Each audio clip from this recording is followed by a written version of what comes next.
नमस्ते मेरे प्यारे बच्चों, आप सभी का स्वागत है। ये एक महत्वपूर्ण वीडियो है जिसके बारे में हर उस छात्र को जानना चाहिए जो बिहार बोर्ड से एग्ज़ाम देने वाले हैं। क्लास 10th में या क्लास 12th में अगर आप पढ़ते हैं तो आपके लिए तो और विशेष वीडियो है, लेकिन जो बच्चे भविष्य में यानी 27 में 28 में बोर्ड एग्ज़ाम देने वाले हैं उनके लिए भी ये वीडियो बहुत बढ़िया है। प्यारे बच्चों, हम इस वीडियो में आपको बिहार बोर्ड के पूरे इतिहास को बताने वाले हैं। बिहार बोर्ड ने कब पैटर्न चेंज किया है और किस आधार पर पैटर्न चेंज किया है, हमारा बोर्ड एग्जाम किस पर डिपेंड करता है, क्या वो मंथली एग्जाम पर डिपेंड करता है, क्वार्टरली पर, या फिर हाफ ईयरली पर, या सेंटअप पर, या हमारे मॉडल पेपर पर, इस वर्ष एग्जाम का पैटर्न क्या होने वाला है, ये सभी प्रश्न का जवाब आपको इस वीडियो में मिलेगा। प्यारे बच्चों, इस वीडियो को देखने के लिए 2 शर्त आपको पहले मानना पड़ेगा। पहला, आप इस वीडियो को पूरा अंत तक देखेंगे, क्योंकि बीच में अगर आप बीच में छोड़ते हैं तो आप फिर सोचेंगे कि फिर आप तक वो चीज नहीं पहुंच पाएगा जो मैं आप तक पहुंचाना चाहता हूं। पहला शर्त कि आप इस वीडियो को पूरा अंत तक देखेंगे, बीच में देख करके इस वीडियो के विषय में या मेरे विषय में कुछ नहीं सोचेंगे। दूसरा, अगर आप इस वीडियो से पूरी तरह संतुष्ट होंगे, पूरा समझ में आपको आएगा, तभी आप इस वीडियो को अपने दोस्तों में शेयर करेंगे या कोई कमेंट करेंगे। तो चलिए बच्चों, स्टार्ट करते हैं। ये वीडियो आपको बहुत ज़्यादा ज्ञान देगा और आपको ये वीडियो देखना चाहिए ताकि कोई आपका दूसरा मित्र आपको बेवकूफ़ ना बना सके या आपको कुछ गलत ना बता सके। आपके पास ज्ञान रहेगा, आप बहुत अच्छे से खुद भी समझ जाएंगे और दूसरों को भी समझाएंगे। तो आइए हम शुरू करते हैं वीडियो को। प्यारे बच्चों, जैसा कि आप जानते हैं, हमने लिखा है कि बिहार बोर्ड लिखा है, तो बोर्ड एग्जाम हमारा 10th और 12th में होता है। एग्जाम पैटर्न, ये एग्जाम पैटर्न होता क्या है? एग्जाम पैटर्न हमें ये बताता है कि हमारा बोर्ड एग्जाम किस आधार पर होने वाला है, यानी उसमें ऑब्जेक्टिव की संख्या, लघु उत्तरीय प्रश्नों की संख्या, दीर्घ उत्तरीय प्रश्नों की संख्या कितनी होगी और कितना में हमें कितना बनाना है, हमारा प्रैक्टिकल मार्क्स होगा तो कितने मार्क्स का होगा, ये सब कुछ एग्जाम पैटर्न कहलाता है। आगे इसमें बदलाव हुआ है, ये सच है या झूठ है, या बदलाव होने वाला है। तो प्यारे बच्चों, आइए हम शुरू करते हैं। सबसे पहले हम निष्कर्ष पर नहीं जाएंगे। अगर मुझे निष्कर्ष बताना हो तो मैं 1 मिनट में बता दूंगा बच्चों, लेकिन नहीं, मैं आपको कारण पहले बताऊंगा, उसके बाद मैं आपको बताऊंगा कि इसका निष्कर्ष क्या है। सबसे पहले हम लोग जानते हैं कि जो बोर्ड एग्जाम होता है, मेरे बच्चे, आज आप लोग 10 से 15 मिनट अपना बहुमूल्य समय निकाल कर देख लीजिए। जीवन भर की अज्ञानता से दूर अगर होना है तो बच्चों, जो एग्जाम होता है वो कितने प्रकार का होता है? तो एग्जाम 3 प्रकार का होता है। पहला, जिसको हम टेस्ट एग्जाम कहते हैं, ये हर महीने हो सकता है तो मंथली, 3 महीने में होता है तो हम इसे क्वार्टरली कहते हैं, और अगर यही एग्जाम 6 महीने में हो तो हम इसे हाफ ईयरली कहते हैं, है ना बच्चों? हिंदी में हम इसे बोलते हैं मासिक परीक्षा, इसे बोलते हैं त्रैमासिक, इसे बोलते हैं बच्चों हम लोग जो 6 माही परीक्षा होता है। और ये सबसे पहले जान लें कि इसको कंडक्ट कौन कराती है, तो स्कूल के द्वारा यह एग्जाम लिया जाता है। यानी इसमें बोर्ड का कोई लेना देना इसमें बोर्ड से नहीं है। हाँ, अभी के समय में ये प्रश्न बोर्ड के द्वारा बनाया जा रहा है, तो अब बोर्ड का इसमें इन्वॉल्व हो चुका है। आप देखेंगे ये स्कूल एग्जाम कंडक्ट कराती है, इसलिए आप देखे होंगे कई बार कि जो परीक्षा आपका अभी हुआ भी नहीं है वो परीक्षा किसी और जगह हो गया है, इसलिए आप जानते हैं ये बोर्ड नहीं, ये स्कूल के द्वारा कंडक्ट किया जाता है। कोई स्कूल अमूमन साथ में ही होता है, कभी कभी कोई स्कूल 2 दिन पहले 2 दिन बाद में भी लेती है। इसलिए आप यूट्यूब पर भी देखे होंगे कि जो एग्जाम आपका हुआ भी नहीं है उसका भी आंसर कहीं आपको मिल जाता है। प्यारे बच्चों, इस एग्जाम में होता क्या है कि पहले डिस्ट्रिक्ट लेवल पर यह एग्जाम होता था, जो मंथली, क्वार्टरली, हाफ ईयरली होता था, कि भाई इस जिले का अगर मैथ का क्वेश्चन अलग है, दूसरे जिले का मैथ का क्वेश्चन अलग है, ये डिस्ट्रिक्ट लेवल पर होता था। लेकिन अब प्यारे बच्चों, ये बिहार बोर्ड के द्वारा इसका क्वेश्चन बनाया जा रहा है, इसलिए संपूर्ण पूरे बिहार में अगर हर जिले का प्रश्न पत्र मिलाएंगे आप तो मंथली, क्वार्टरली, हाफ ईयरली का सेम होगा। ये बहुत अच्छा काम हुआ है। आगे बढ़ते हैं मेरे बच्चे। दूसरा होता है सेंटअप एग्जाम, जिसको हम स्कूल का फाइनल एग्जाम भी कहते हैं। ये स्कूल कंडक्ट कराती है, लेकिन इसका क्वेश्चन पेपर शुरू से ही बोर्ड के द्वारा जारी हो रहा है। यानी ये क्वेश्चन कभी भी स्कूल अपने डिस्ट्रिक्ट लेवल पर नहीं तैयार करती है, ये बोर्ड के द्वारा तैयार होकर के मिलता है सेंटअप, जो स्कूल का फाइनल एग्जाम है। तीसरा एग्जाम होता है जिसका नाम है बोर्ड एग्जाम। और बोर्ड एग्जाम होने से पहले ही बोर्ड एक मॉडल पेपर जारी करती है, जो बोर्ड द्वारा जारी किया जाता है, मॉडल पेपर जारी करती है। जैसे बच्चों मैं आपको समझाता हूं, मान लीजिए कि यह एक घर बन रहा है और ये घर कैसा बनेगा उसके पहले हम एक मॉडल तैयार करते हैं, जिसको हम लोग नक्शा वगैरह भी है ना, एक मॉडल तैयार करते हैं कि ये घर ऐसा बनेगा। अगर मुझे किसी नगर की स्थापना करनी है तो पहले उसका एक मॉडल बनाएंगे कि ऐसा बनेगा। तो मॉडल पेपर बच्चों ये दर्शाता है कि हमारा बोर्ड एग्जाम का पैटर्न क्या होने वाला है। तो आप यहां तक समझ गए कि 3 तरह का एग्जाम होता है। अभी आप कुछ सोचिए मत, सिर्फ समझिए, अभी सोचना नहीं है, कुछ देर बाद सोचिएगा। अभी सोचिए कि एग्जाम जो होता है वो 3 तरह का होता है, पहला टेस्ट, दूसरा सेंटअप और तीसरा बोर्ड एग्जाम, जिसके पहले मॉडल पेपर जारी होता है। चलिए समझ गए। आइए अब आप आगे देखते हैं। आगे अगला प्रश्न है कि फाइनल एग्जाम जो अभी तक हुआ है वो मैं आपको बताता हूं कि फाइनल एग्जाम जो है हमारा, यानी बोर्ड एग्जाम, किस पर डिपेंड करता है। तो मेरा उत्तर है, जो मैं इतने वर्षों से पढ़ा रहा हूं, जो मैंने देखा है, मेरा उत्तर है बच्चों कि टेस्ट एग्जाम पर 0% डिपेंड करता है। यानी हमारा बोर्ड एग्जाम हमारे टेस्ट एग्जाम पर 0% निर्भर करता है। यानी टेस्ट एग्जाम का पैटर्न क्या है, इससे बोर्ड फाइनल एग्जाम को कोई लेना देना नहीं है। समझ गए। दूसरा, सेंटअप एग्जाम जो स्कूल में फाइनल एग्जाम होता है, उससे बोर्ड एग्जाम का क्या ताल्लुक है। तो 50-50% निर्भर करता है। कई बार ऐसा देखा गया है कि सेंटअप एग्जाम में जो क्वेश्चन पूछने का पैटर्न है स्कूल का, वही हूबहू बोर्ड एग्जाम में भी होता है। कई बार सेंटअप एग्जाम का भी पैटर्न बोर्ड एग्जाम में लागू नहीं होता है। कई बार हम देखते हैं कि सेंटअप एग्जाम में सवाल पूछे गए हैं, मान लीजिए कि 40 ऑब्जेक्टिव, बोर्ड एग्जाम में पूछे गए 50 ऑब्जेक्टिव, तो 50-50 हम इसको कह सकते हैं। मॉडल पेपर पर हमारा 100% निर्भर करता है बोर्ड एग्जाम। बोर्ड एग्जाम से पहले जो मॉडल पेपर जारी किया जाता है उसी के आधार पर बोर्ड एग्जाम होता है। तो एक बात आप लोग यहां तक समझ गए बच्चों कि आपका टेस्ट एग्जाम, चाहे वो मंथली हो, चाहे वो क्वार्टरली हो, चाहे वो हाफ ईयरली हो, उसमें उसका क्या पैटर्न है, उससे बोर्ड एग्जाम का कोई लेना देना है क्या? नहीं सर, बिल्कुल लेना देना नहीं है। सेंटअप एग्जाम जो सर हमारा होता है, क्या इससे बोर्ड एग्जाम का लेना देना है? तो बिल्कुल 50% आप इस पर निर्भर कर सकते हैं, हाँ, लेकिन बदल भी सकता है। सर मॉडल पेपर जारी हो गया है, अब बताइए एग्जाम पैटर्न क्या होगा? 100% वही होगा जो मॉडल पेपर जारी हुआ है। तो प्यारे बच्चों, ये भ्रम पहले आप लोग के दिमाग से निकालना था कि टेस्ट एग्जाम चाहे वो मंथली हो, क्वार्टरली हो या हाफ ईयरली हो, इसका बोर्ड एग्जाम से कोई मतलब नहीं होता है, क्योंकि वो स्कूल कंडक्ट कराती है। अब अगला प्रश्न आप लोगों के मन में आता है कि सर एग्जाम पिछले 1 वर्ष का अगर हम एग्जाम आपको दिखाएं, मैं कुछ भी बोल रहा हूं तो बच्चों सब कुछ कारण के साथ बोल रहा हूं। अगर हम पिछले 1 साल में जो घटित हुआ है, क्या होना चाहिए वो मैं आपको बताता हूं। बच्चों होना चाहिए, अगर ओनली 12th क्लास वाले बच्चों के लिए हम बताएं, अभी 10th वालों के लिए नहीं बता रहा हूं, ये वाला 12th के लिए है। तो जो प्रैक्टिकल वाले विषय हैं जैसे फिजिक्स, केमिस्ट्री और बायोलॉजी, जिसमें प्रैक्टिकल है, आर्ट्स में भी बहुत सारे होंगे, ज्योग्राफी वगैरह, होम साइंस वगैरह, जिसमें प्रैक्टिकल है, वो एग्जाम 70 मार्क्स के होने चाहिए। कितने मार्क्स के होने चाहिए? 70 मार्क्स के, 30 मार्क्स का प्रैक्टिकल। विदाउट प्रैक्टिकल वाला जो पेपर है वो पूरा 100 मार्क्स का होना चाहिए, जिसमें प्रैक्टिकल नहीं है। पर बच्चों हो क्या रहा है अभी जो 1 साल में हमने देखा है कि जो मंथली एग्जाम, क्वार्टरली एग्जाम और हाफ ईयरली एग्जाम, तो मंथली एग्जाम जो अभी हो रहा था वो 50 नंबर का हो रहा था। होना कितने का चाहिए सर? प्रैक्टिकल वाला 70 का होना चाहिए, विदाउट प्रैक्टिकल वाला 100 का होना चाहिए। जब क्वार्टरली एग्जाम बिहार बोर्ड का हुआ, त्रैमासिक परीक्षा, तो उसमें 80 मार्क्स का सवाल पूछा गया, चाहे वो प्रैक्टिकल का हो या बिना प्रैक्टिकल का हो।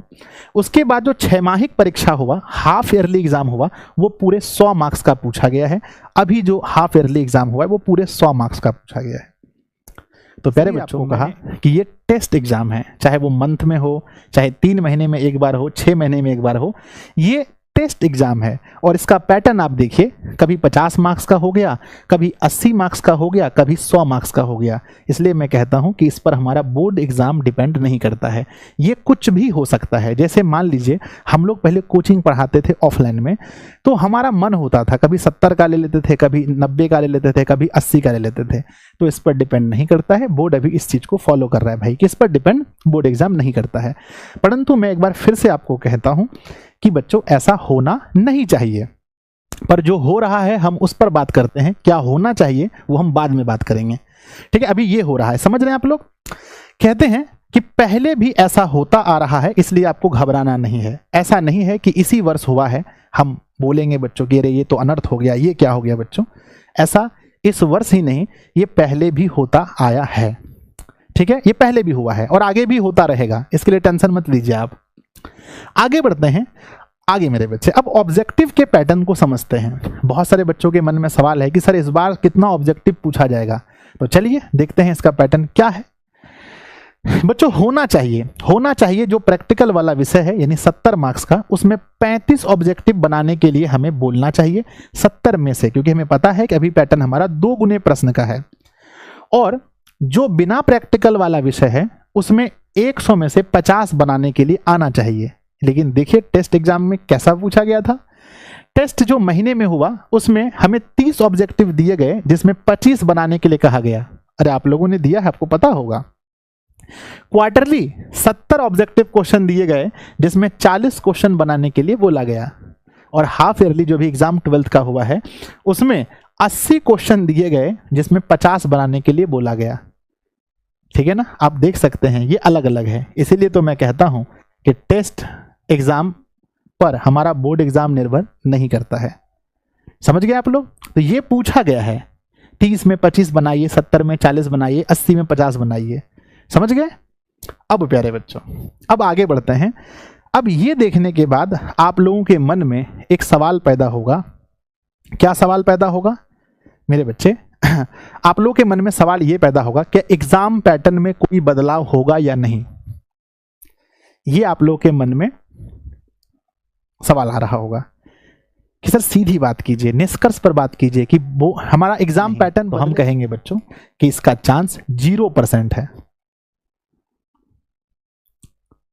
लेकिन प्यारे बच्चों फिर भी मैं आपको बताता हूं कि कब कब बदलाव हुआ है, कैसे कैसे बदलाव हुआ है। आइए हम लोग इतिहास जानते हैं। इतिहास जानते हैं मेरे बच्चे कि जब भी बोर्ड एग्जाम में कोई बदलाव होगा, बोर्ड एग्जाम के पैटर्न में, वो आपको कहां दिखेगा? शुरू में मैंने बताया था कि वो आपको मॉडल पेपर में दिखेगा। जब भी बदलाव होगा तो मॉडल पेपर में दिखेगा। देखिए बच्चों क्लास 12th वाले बच्चों के लिए स्पेशली मैं बताता हूं जो बदलाव हुआ था। फिजिक्स, केमिस्ट्री, बायोलॉजी को लेकर मैं बता रहा हूं। वर्ष 2013 में सिर्फ 10 ऑब्जेक्टिव क्वेश्चन थे। बिहार बोर्ड ने मॉडल पेपर जारी किया तो उसमें 10 ऑब्जेक्टिव थे, तो बोर्ड एग्जाम में भी 10 पूछा गया। 2014 में जारी किया गया, उन्होंने बताया कि भाई एक भी ऑब्जेक्टिव क्वेश्चन यानी ऑप्शन वाला नहीं रहेगा, हटा दिया 14 में। फिर 15 में उन्होंने 28 ऑब्जेक्टिव दिया। 18 में आकर के फिर उन्होंने 35 ऑब्जेक्टिव कर दिया। उसके बाद 20 में आकर के 42 ऑब्जेक्टिव क्वेश्चन दिए, जिसमें से कहा कि भाई 35 आपको बनाना है, यानी 70 में 42 दिए और बोला कि 35 आपको बनाना है। उसके बाद 21 में आकर के 70 क्वेश्चन दिए और जिसमें 35 यानी हाफ बनाना है। और यहीं से हम लोग कहने लगे सिलेबस में दुगना प्रश्न हो गया, दुगना प्रश्न हो गया, दुगना प्रश्न हो गया। 70 में 35। उसके बाद अभी तक यही पैटर्न फॉलो हो रहा है, यानी जो 21 में लागू हुआ है वही पैटर्न अभी फॉलो हो रहा है। 2026 में बदलने का, अभी तक बदलने का कोई चांस नहीं है। 2026 में बदलेगा इसका कोई चांस नहीं है मेरे बच्चे। अगर बदलने का होता है तो थोड़ा थोड़ा पहले से पता चलने लगता है, कहीं कहीं से नोटिफिकेशन वगैरह कहीं पेपर ऊपर में आने लगता है। और सबसे बड़ा तो हम मॉडल पेपर जब आएगा तब आप ये देख सकते हैं। लेकिन मैं कहता हूं इतने वर्ष के एक्सपीरियंस से अभी इसका कोई चांस नहीं है, होने का कुछ भी हो सकता है, ठीक है ना। मेरे बच्चों आगे बढ़ते हैं नेक्स्ट। अब देखिए होना क्या चाहिए, ध्यान दीजिए। अगर आप कहेंगे सर कि आपके अनुसार अगर आप कुछ बोलना चाहेंगे तो क्या बोलना चाहेंगे, क्या होना चाहिए?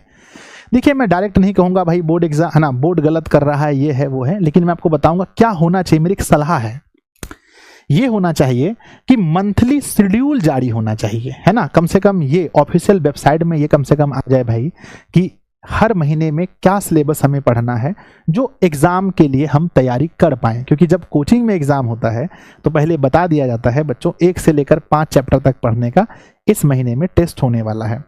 क्योंकि अभी तो हम पूरा सिलेबस पढ़े नहीं, फाइनल एग्जाम में तो बोर्ड के पास है भाई, वो कहीं से भी पूछ सकता है। लेकिन अभी 3 महीने में 6 महीने में हम पूरा पढ़े तो नहीं है, इसलिए एक शेड्यूल जारी हो जाए तो अच्छा रहेगा। किस मंथ में क्या पढ़ना है ये ऑफिशियल अगर जारी कर दिया जाए तो बहुत अच्छा होगा। और टेस्ट एग्जाम बोर्ड एग्जाम के पैटर्न पर हो तो अच्छा होगा। जैसा आप देख रहे हैं, हमने आपको बताया कि देखो टेस्ट एग्जाम का जो पैटर्न है मेरे बच्चे, टेस्ट एग्जाम का जो पैटर्न है देखिए, 30 में 25 बनाना है, 70 में 40 बनाना है, 80 में 50 बनाना है। ये चीज प्यारे बच्चों अगर मतलब हटा दिया जाए, जैसे बोर्ड एग्जाम का पैटर्न ऐसे हो तो सही है। लेकिन आप एक स्टूडेंट हैं, आपको हर तरह से तैयार होना चाहिए। जैसा भी पूछा गया है आपको उत्तर देने के लिए हमेशा तैयार रहना चाहिए, ठीक है ना। तो प्यारे बच्चों अब हम लोग चलते हैं सीधा निष्कर्ष पर। निष्कर्ष ये है कि बोर्ड परीक्षा में दुगने प्रश्न, है ना। निष्कर्ष ये है पहला कि क्या बोर्ड एग्जाम, क्या हमारा पैटर्न बदल गया है, पहला क्वेश्चन आप लोग के मन में। तो हम कहेंगे बिल्कुल भी नहीं बदला है और इसके बदलने की संभावना भी अभी तक तो मुझे नजर नहीं आ रही है। अगर होगी तो मॉडल पेपर में आपको चेंज दिखेगा, है ना, मॉडल पेपर में चेंज दिखेगा। तो पहला निष्कर्ष ये है। कारण मैंने बताया, कितना कारण बताया कि आप किसी भी टेस्ट एग्जाम के पैटर्न को देख करके ये नहीं कह सकते हैं कि बोर्ड एग्जाम का पैटर्न बदल चुका है। तो पहला मैंने पूरा कारण बताया, कैसे कैसे क्या होता है और किस पर डिपेंड करता है हमारा बोर्ड एग्जाम। दूसरा, बोर्ड परीक्षा में दुगने प्रश्न होंगे या नहीं। तो एग्जाम पैटर्न ही नहीं बदला है तो दुगने प्रश्न अवश्य होंगे बच्चों। जब एग्जाम पैटर्न ही नहीं बदला है अभी तक तो अवश्य होंगे, है ना। और देखें, अगर आप इसको देखेंगे, अगर कुछ बदलाव होता है, अगर आपके मन में सवाल आता होगा सर अगर कोई बदलाव हुआ तो आप देख लीजिए 2013 में 10 ऑब्जेक्टिव थे, उसके बाद 2014 में 0 कर दिया गया। उसके बाद देखेंगे तो आप 2014 से अभी हम लोग 25 में हैं, 26 का बोर्ड एग्जाम देने वाले, 10 साल बीत गया। 10 साल में क्या एग्जाम पैटर्न और कठिन हुआ है? बिल्कुल नहीं हुआ है। 28 ऑब्जेक्टिव, 28 के बाद 35 ऑब्जेक्टिव, संख्या बढ़ा है। उसके बाद 42 ऑब्जेक्टिव, उसके बाद 70 ऑब्जेक्टिव। तो मेरे बच्चे आप देख रहे हैं कि एग्जाम पैटर्न को और आसान किया जा रहा है, ठीक है। तो अगर एग्जाम पैटर्न कुछ बदलेगा भी तो और आसान होगा।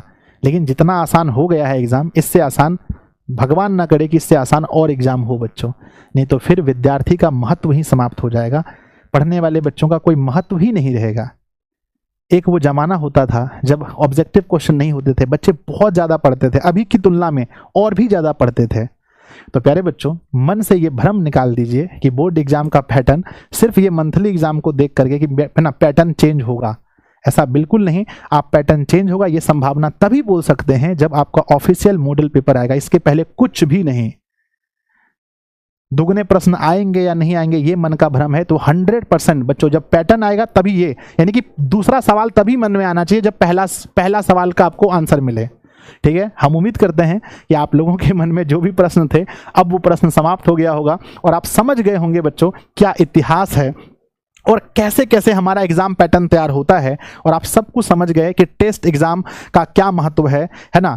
टेस्ट एग्जाम का क्या महत्व है मेरे बच्चे, टेस्ट एग्जाम कैसे होता है, सेंटअप एग्जाम कैसे होता है, बोर्ड एग्जाम कैसे होता है, सब कुछ आप लोग समझ गए, ठीक है ना। तो अब आप